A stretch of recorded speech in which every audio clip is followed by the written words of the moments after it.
Entonces observen, yo les decía, olvídense de los procesos de corte de los combustibles.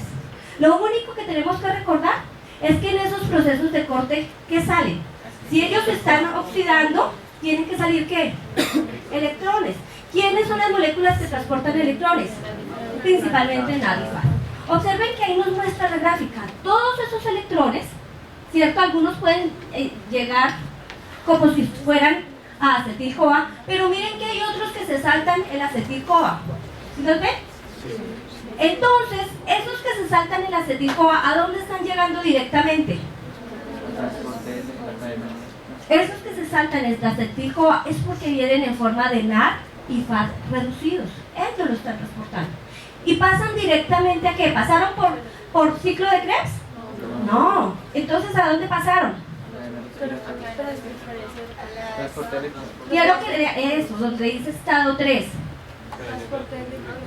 Cadena de transporte de electrones. ¿Sí lo ven? Entonces, por eso es que yo los invito a que piensen que el proceso de respiración tiene estos 3 estados. Uno, en el que generamos los electrones. Otro, ¿cierto? En el que generamos electrones o acetil-CoA. Otro, en el que utilizamos el acetil-CoA, ¿cierto? En un ciclo que promueve la generación de ¿qué? De más electrones. Y ese ciclo ya sabemos que es el ciclo de Krebs o el de los ácidos tricarboxílicos. Y la última parte, que es efectivamente donde se utilizan esos electrones, y observen que se utilizó también hay más en esa última parte. ¿Alguien lo dijo? Todos ellos. Regálame como que... Ernesto. Ernesto, muy bien. Pues, y es que estaba leyendo acá, que me acordé ya la parte que decía el oxígeno. Sí, ahora sí. Y pues dice que en la cadena de electrones, bueno, estos electrones se liberan y son tomados por portadores de electrones unidos a la membrana, que son flavinoproteínas, citocromos, cobre, ubiquinona y proteínas hierro-azufre.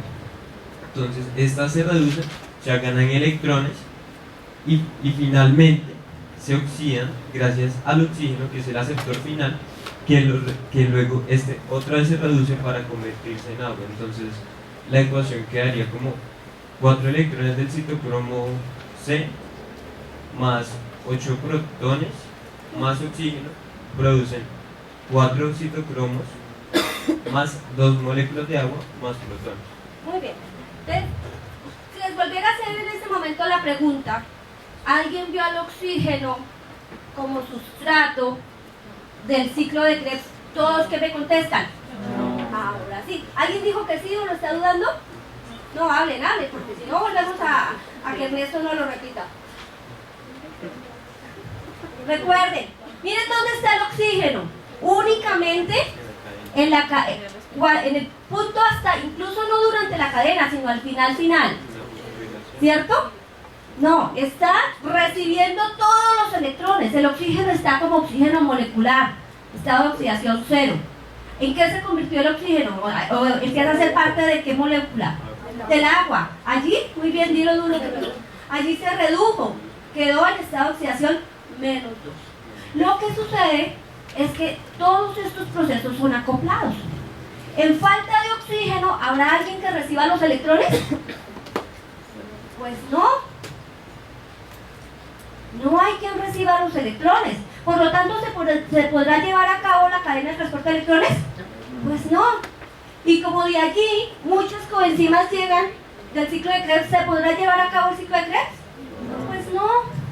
¿Sí ven? Así. Quiero que vean esto.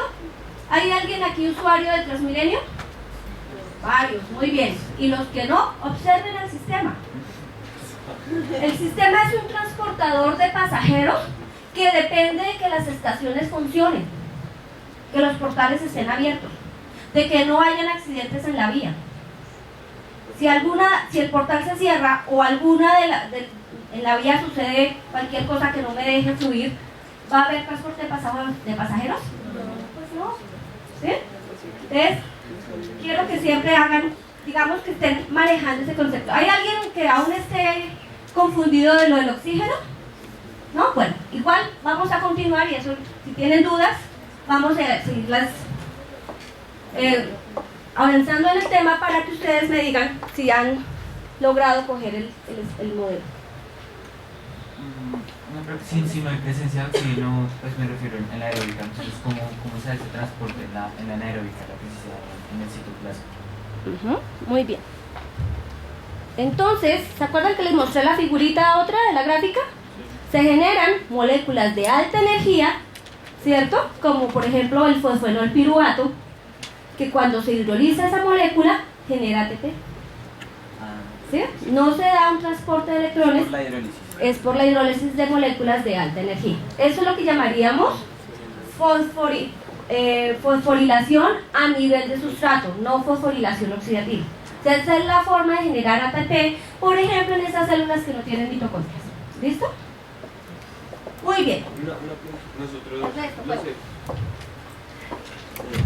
los seres humanos utilizamos la fermentación implicante. Quiero que más bien yo les pregunto a ustedes, ¿qué es fermentar? Producir alcohol. Nosotros no somos productores de alcohol, eso lo hacen son las bacterias. Pero lo que nosotros sí hacemos es producir ácido láctico. ¿A partir de quién producimos ácido láctico? Del piruvato. Pero ese piruvato, ¿de dónde provino? De la glucosa. ¿Sí? Nosotros tenemos la glucosa, hacemos su proceso oxidativo hasta piruvato, y el piruvato tiene dos destinos. Si esa célula tiene mitocondrias, entra y hace acetil-CoA. Pero si esa célula no tiene mitocondrias, como los glóbulos rojos, ¿qué hace? Forma lactato. ¿Sí? Durante la glucólisis se producen esas reacciones que me generan energía. La glucólisis genera un poquito de energía. Neto, 2 moléculas de ATP. Vamos a ver cuántas se generan por el ciclo de Krebs. ¿Listo? Okay. Muy bien. Entonces aquí les presento el ciclo de Krebs. Ustedes me lo van a describir. Entonces vamos a empezar por atrás, hacia adelante. Cada uno me va a describir rápidamente el ciclo de Krebs.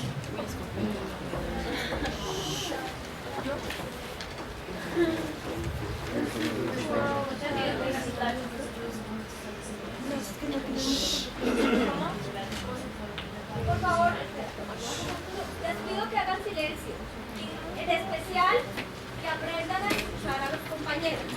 No porque Marisol y yo seamos las profesoras, tenemos el concepto. No, ustedes ya lo han estudiado, ustedes también lo tienen. ¿Listo? Entonces vamos a ser muy respetuosos y escuchar siempre a los compañeros. Entonces, se supone que lo que produce ese ácido láctico es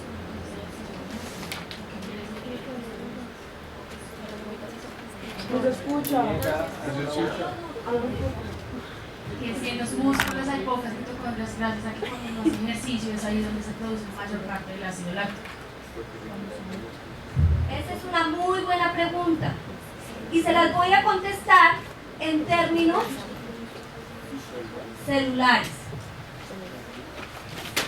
El metabolismo se lleva a cabo en todas las células, pero las formas como se metabolizan las moléculas va a depender de la maquinaria que tenga la célula, tanto en organelos como su maquinaria enzimática, que es la que lo define. ¿Se acuerdan que hablábamos de los procesos de regulación enzimática? Y uno de esos procesos de regulación, que no lo mencionamos en ese momento, es qué célula produce qué enzimas y qué no. Entonces, yo les nombré a los glóbulos rojos como células que no tienen ¿qué? Mitocondrias, ¿cierto? Y entendemos claramente pues, que ellas no van a utilizar el oxígeno porque el oxígeno lo utilizamos en las mitocondrias.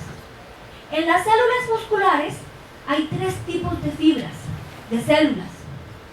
Unas rojas, riquísimas en mitocondrias, unas intermedias y unas blancas muy pobres en mitocondrias. Y esos tres tipos de fibras van a actuar dependiendo de la actividad. Pero nosotros con nuestra propia actividad definimos cómo nuestros músculos van a estar enriquecidos en una u otra fibra. Si nosotros pues, no tenemos la costumbre de hacer mucho ejercicio, somos sedentarios, ni muchas fibras vamos a tener porque vamos a tener es que gorditos, ¿cierto? Pero si nos encontramos con un deportista de distancias cortas, como Bolt, por ejemplo, ¿cierto? Él se va a ejercitar y va a fomentar la presencia de fibras blancas, que le van a dar una agilidad y una carrera rapidísima, pero que son fatigables porque no tienen muchas mitocondrias. Pero si tenemos un maratonista, como los de Etiopía, que son famosos, díganme, ¿cómo no van a correr para perseguir la comida? Pues les toca, ¿cierto? Observen que si ellos solo tuvieran fibras blancas, se cansarían. Serían como los lagartos, incluso los tiburones, que ellos no pelean ni buscan mucho su comida, lo que les llegue, pero no pierden ni un pedacito. ¿Sí ven? Entonces, en el caso de los maratonistas, ellos necesitan tener un metabolismo muy aeróbico, ¿cierto? Entonces, ellos van a fomentar con su entrenamiento fibras rojas, con muchas mitocondrias. ¿Sí ven? Quiero que recuerden que estoy hablando de dos casos extremos. Los nadadores, por ejemplo, ellos fomentan las fibras intermedias. Tienen los dos tipos. ¿Sí? Entonces, ¿por qué nos duele cuando nosotros no entrenados salimos corriendo de aquí a la séptima porque nos dijeron bomba? Él ya dijo que a la séptima no alcanza a llegar, de pronto aquí a la 24 y eso con mucho. Porque igual, a pesar del oxígeno y que incluso abrimos la boca para coger mucho oxígeno, no es suficiente para la actividad que estamos haciendo. Y parte de ese metabolismo se va a llevar por la vía anaeróbica. ¿Listo? ¿Qué es lo que tenemos siempre circulante, dispuesto para dar energía? Glucosa. Pero la glucosa no va a entrar a hacer todo el proceso oxidativo, ¿cierto?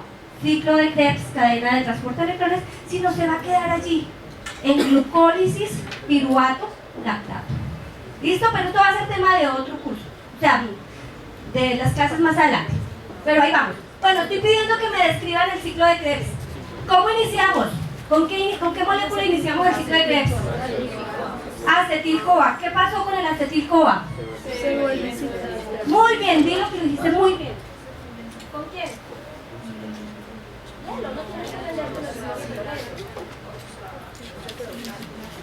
Se condensa a citrato. ¿Y quién le permite la condensación a citrato? Una enzima que se llama la citrato sintasa. Muy bien. Es una reacción importante en el ciclo de Krebs. ¿Por qué saben que es importante o no?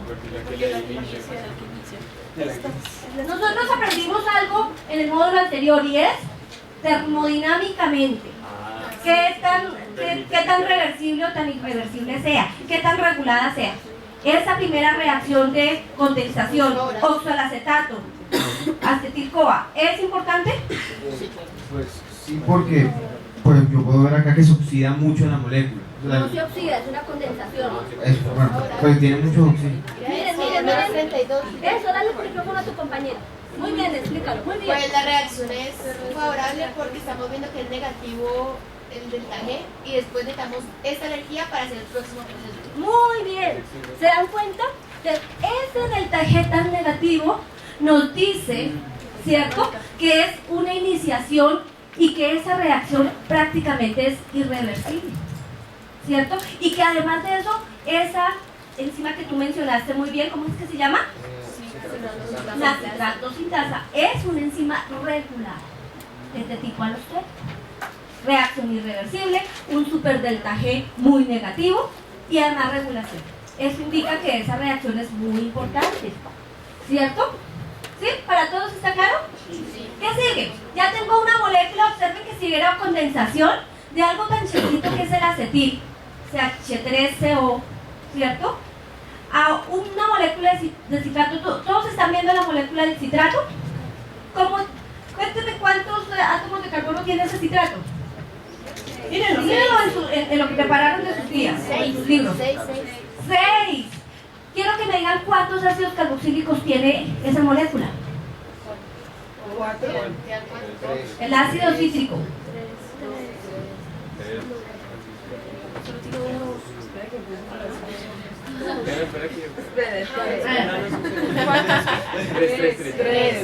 Ah, muy bien. ¿Será que por eso se llama el ciclo de los ácidos carboxílicos? Ah, ¿cierto que tiene relación? Muy bien. Ahora, ¿qué le pasa a ese citrato? ¿Como citrato nos sirve para continuar o qué hay que hacerle? Mejor por acá que usted. ¿Qué hay que hacerlo? ¿Están seguros que es deshidratarlo o primero? Ah, muy bien. El citrato, como es una molécula, quiero que la miren, un poco simétrica, no nos sirve. Hay que dañarle esa simetría haciendo un isómero. ¿Cómo se llama el isómero? Isocitrato. Miren el delta G de esa reacción. ¿Es un delta G negativo o positivo? Positivo. Quiere decir que, como dijo, regálame tu nombre que no lo resuelvo. Como lo dijo Sofía, pues esta reacción se lleva a cabo porque la anterior la arrastra, ¿cierto? Está acoplada a la anterior. Después de ese isocitrato, ¿qué sigue? ¿Qué sigue? Vamos. A ver, alguien levante la mano, participa, por favor. ¿No quiero hacerlo a dedo? A ver, ¿quién es que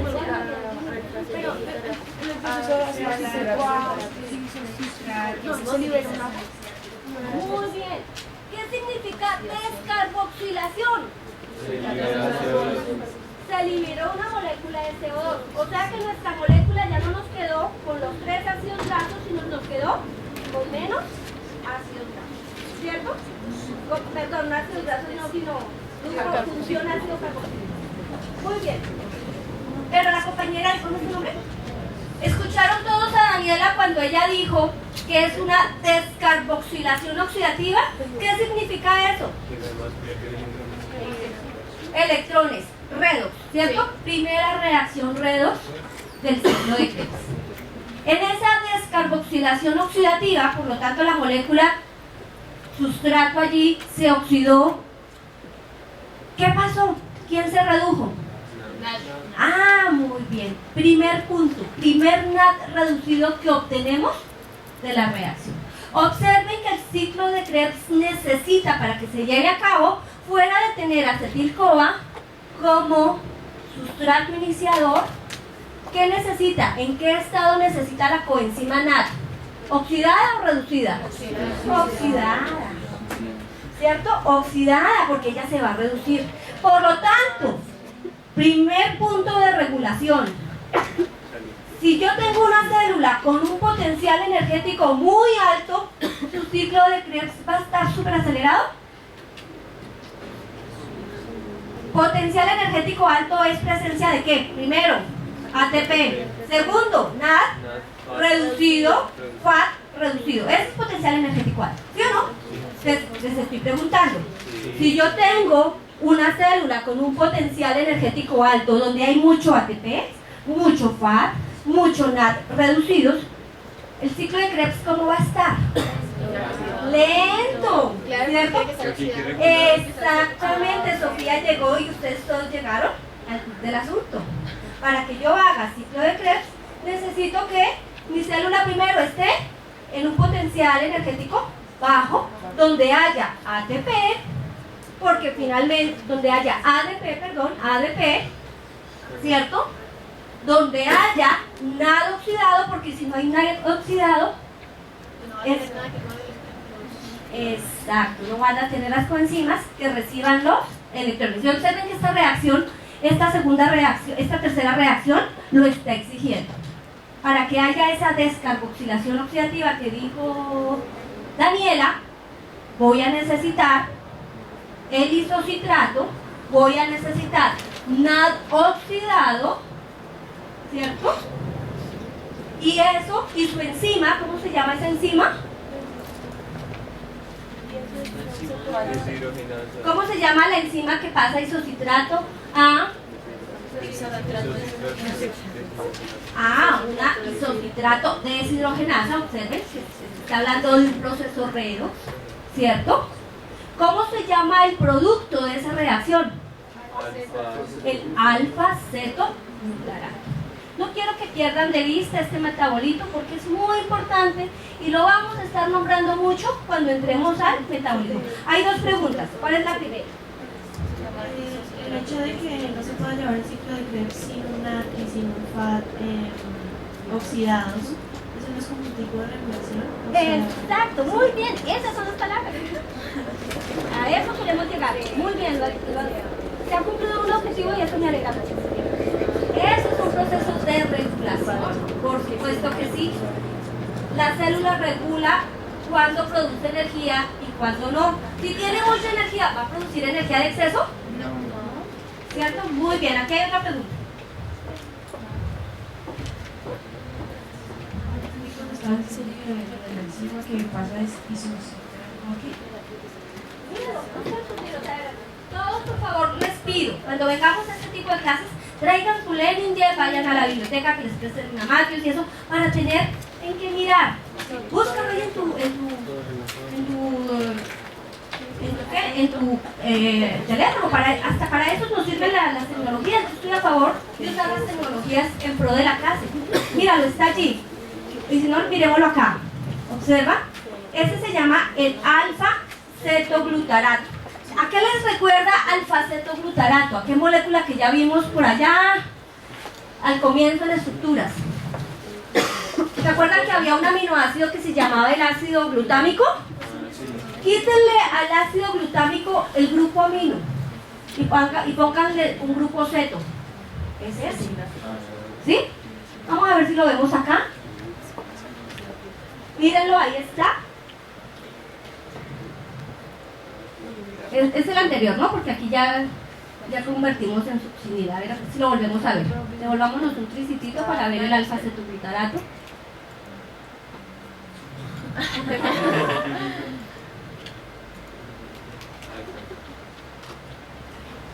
Ese es el isocitrato. Mírenlo, ahí está.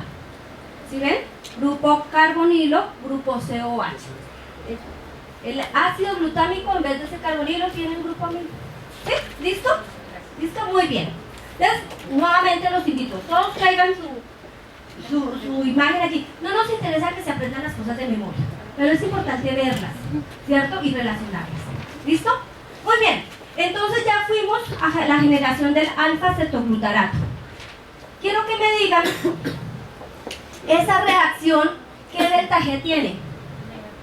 Negativo, ¿cierto? Nos había sobrado energía en la primera reacción, en la segunda la gastamos un poquito y en esta volvimos a mantener un delta G muy productivo.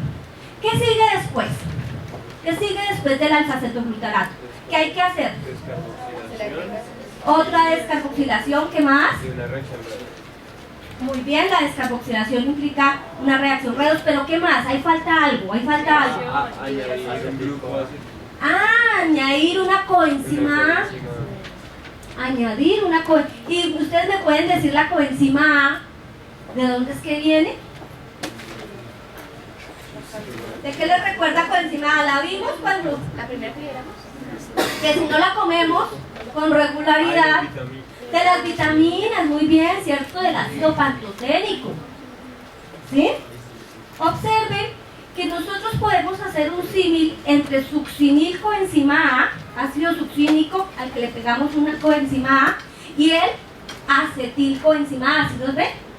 Ambos son ácidos a los que se les agregó en forma de tioéster la coenzima A, la vitamina, o el derivado de vitamina más bien. ¿Lo observan? ¿Observa por qué es necesario en nuestra dieta consumir vitaminas? Porque si no consumimos esa vitamina no vamos a tener cómo hacer esta reacción. O sea que al pacientico, ¿cómo lo vamos a ver? Falto de energía, ¿sí o no? Además que esta reacción es muy importante porque fuera del NAD que dice allí, porque es la segunda producción de NAD reducido, ¿lo ven? ¿Todos lo están viendo? Fuera de ser la segunda producción de NAD reducido, esa reacción es llevada a cabo por un complejo enzimático.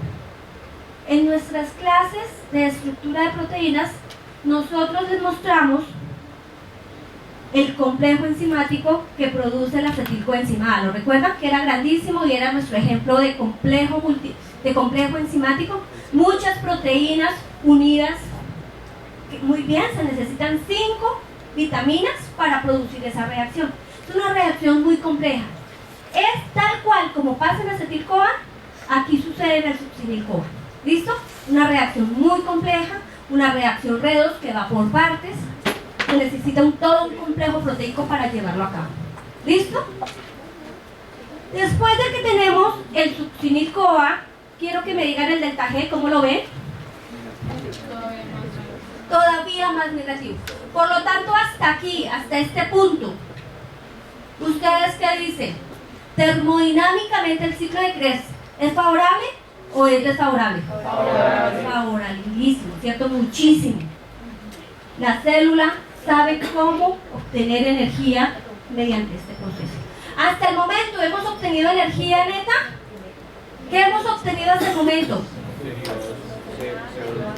Hemos tenido de forma energética al menos 2 coenzimas reducidas de NAD. ¿Sí? NADH. ¿Sí o no? Muy bien. Sigamos. ¿Qué sucede después de que tengo la succinil-CoA? ¿Qué sigue? ¿Qué reacción sigue? Vamos, vamos. ¿Qué sigue? No, antes. Se elimina la Eso se llama, cuando yo elimino algo así en presencia de agua, ¿cómo lo llamo? Hidrólisis. Hidrólisis, muy bien. Viene la hidrólisis del succinil-CoA. Y entonces, si yo hidrolizo, ¿qué me quedó? Succinato, que es el ácido, y el CoA, ¿cierto? Protonado, como ácido. Muy bien. Ahí observen que esa hidrólisis del succinil-CoA, ¿ustedes qué la ven? ¿Con poquita energía o con mucha energía? Piensen un poquito más. Miren qué se produce después de esa hidrólisis. ¿Qué se está produciendo? A ver, ¿por qué dices tú eso que es mucha energía? Yo quiero que miren los productos de pasar succinil-CoA a ácido succínico. Muy bien, aquí hay algo que me gustó. ¿Qué se produjo ahí? GTP. GTP. ¿A qué le suena GTP? ¿A qué? A un producto, un nucleótido con 3 fosfatos. Guanina. ¿Y se parecerá al ATP? Claro, se parece tanto que tú tienes la respuesta, Daniela. ¿Qué dijiste? ¿Qué pasa con el GTP? ¿Qué se convierte? ¿Tú lo dijiste? Es una fosforilación a nivel de... Dilo para que todos escuchen. O sea, una fosforilación a nivel de sustrato. Ah, muy bien. Observe que en esta hidrólisis de GTP, como el CoA genera tanta energía, ¿cierto? Esta hidrólisis fue capaz de producir un GTP y el ácido succínico. El GTP puede funcionar energéticamente como GTP, pero generalmente en una reacción de intercambio, ¿en qué se convierte? En ATP. Yo necesité la cadena de transporte de electrones para producir ese ATP. Hasta el momento no. Por eso es que Daniela lo dijo muy bien. Es uno de los puntos que conocemos como fosforilación a nivel de sustrato. Porque no se hizo dentro del proceso de fosforilación oxidativa. Miren que ese es el único punto donde veremos ATP como tal en el ciclo de Krebs. ¿Listo? ¿Vamos? ¿Entendimos? Solo que hasta ahora tenemos un delta G muy negativo, muy favorecido. Después de que tenemos el succinato, ¿qué sigue? ¿Qué sigue, chicos? Vamos, vamos.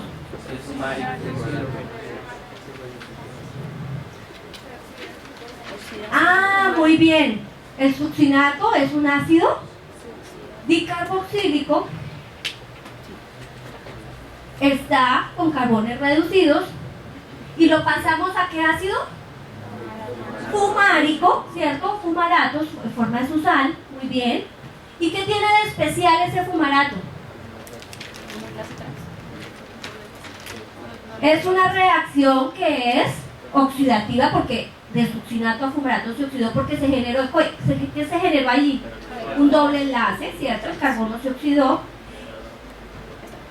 Por lo tanto, muy bien, si es una reacción redox donde ese sustrato fumarato sale oxidado, hubo alguien que tuvo que reducirse. ¿Quién? Ah, el FAT. ¿Cierto? El FAT. Observen que esa es la diferencia que quiero hacer con ustedes. Mientras los NAD están saliendo a la solución en la matriz mitocondrial, En esta reacción, yo quiero que le pongan especial cuidado porque es una reacción de las que llamaríamos como cuando en matemáticas hablamos de conjuntos. Algo que conecta con otra cosa decimos que es ¿qué? ¿Cómo decimos que se dice? Unión no, algo que está aquí y está allá. Ah, muy bien. Es un punto de intersección con la cadena de transporte de electrones. Ese FAD no va a solución, sino que su enzima, ¿cómo se llama la enzima del succinato a fumarato? ¿Cómo se llama? Ese es un complejo proteico y está asociado a la membrana de la mitocondria. Es la única partecita de todo eso que hemos visto que no se lleva a cabo libremente en la matriz mitocondrial, sino que en este punto va asociado allí a la membrana de la mitocondria. ¿Sí? Ese es un punto de intersección. Este FAD no quedó libre sobre la matriz, sino que directamente ese FAD entra directísimo a la cadena de transporte de electrones. ¿Listo? Entonces, hasta el momento que tenemos, hagamos un resumen. ¿Cuántas moléculas de NAD? ¿Reducido? 2. ¿Cuántas moléculas de FAD? ¿Reducido? 1. ¿Cierto? Directamente entra a la cadena de transporte de electrones. Y por ahora sabemos que tenemos un ATP que se generó, que cayó allí a la matriz. ¿Sí o no? Listo. Ernesto está mencionando otros de los compuestos que estamos generando allí en el ciclo de Krebs. ¿Qué es? CO2. ¿Cierto? En las descarboxilaciones ha salido CO2. Muy bien. Ya tenemos el fumarato. ¿Qué sigue? ¿A qué tenemos que llegar? Ah, es como devolvernos, ¿no? Ahora vamos a quitar ese doble enlace y vamos a poner una molécula de agua. Y entonces, ¿cómo es tu nombre? Natalia. Natalia dijo hidratación a ácido málico, ¿cierto? A malato. ¿Listo? En esa hidratación, ¿qué delta-G tenemos? También es negativo, muy bien. ¿Qué más? ¿Por qué en la pasada es 0? ¿En esta? Esa es una reacción. Cuando es 0 el delta-G, ¿qué nos dice? Es un equilibrio y los equilibrios son reversibles. ¿Sí? Pero date cuenta que hemos tenido un delta-G muy negativo todo el tiempo, ¿cierto? Produjimos un ATP. O sea, mire, este delta-G es de 2.9, pero recuerda que ahí produjimos un GTP, que era una molécula de mucha energía. ¿Sí? Ahora, de aquí a allá, esto es un equilibrio. Realmente, tanto que se va para NAD, ¿cierto? Y fumarato, o como que se devuelve. ¿Sí? Entonces, ahí lo que tenemos es un equilibrio. Muy bien. Y en la siguiente, de fumárico a málico, ¿qué tenemos? Ajá, ¿qué más? Pero no es oxidación como tal porque simplemente tú lo dijiste, Natalia, es una hidratación. Ganamos agua, rompimos el doble enlace y simplemente pusimos parte del agua allí en esa molécula, ¿cierto? Muy bien. Observen, es un delta-G de menos 3.8, no es de esas reacciones que digamos, súper regulada, no. Las reacciones reguladas están en esta parte, las que son con unos delta-Gs muy negativos, ¿sí? Y después de que tenemos el málico, ahora sí, ¿qué hacemos? Ah, ahí sí hay un proceso de oxidación, ¿cierto? ¿Cuál es el producto de esa reacción? El oxalacetato. Es muy importante, es un intermediario también que no quiero que pierdan de vista. Yo quiero que me digan el delta-G de esa reacción. Muy positivo, o sea que casi que no se va a dar hacia oxalacetato sino hacia malato, ¿sí o no? Pero ¿qué me impulsa la reacción hacia oxalacetato? ¿Qué me la impulsa? Toda esa gran cantidad de energía que hemos venido arrastrando de las otras reacciones. Y además otra cosa, yo me acuerdo que alguien dijo, es que existe un principio de Le Chatelier en los equilibrios, ¿lo recuerdan? ¿Qué pasa con el oxalacetato? Está en una concentración muy baja, muy bien, se produce poco, ¿cierto? Pero cada molécula de oxalacetato que se produzca, dada todo ese proceso de acoplamiento energético, se va a condensar con quien lo estás diciendo perfectamente. Con el acetilco. Con el acetil-CoA. Entonces, observen que mientras estemos en un potencial energético bajo, esta reacción, cada molécula de oxalacetato que se produzca se va a condensar con el acetil-CoA y va a impulsar el ciclo nuevamente, por eso es un ciclo. ¿Listo? En este proceso hemos visto todas las reacciones y hemos visto también parte de su regulación. ¿Listo? Mírenlo allí. Sí. Por eso este citrato tiene 6.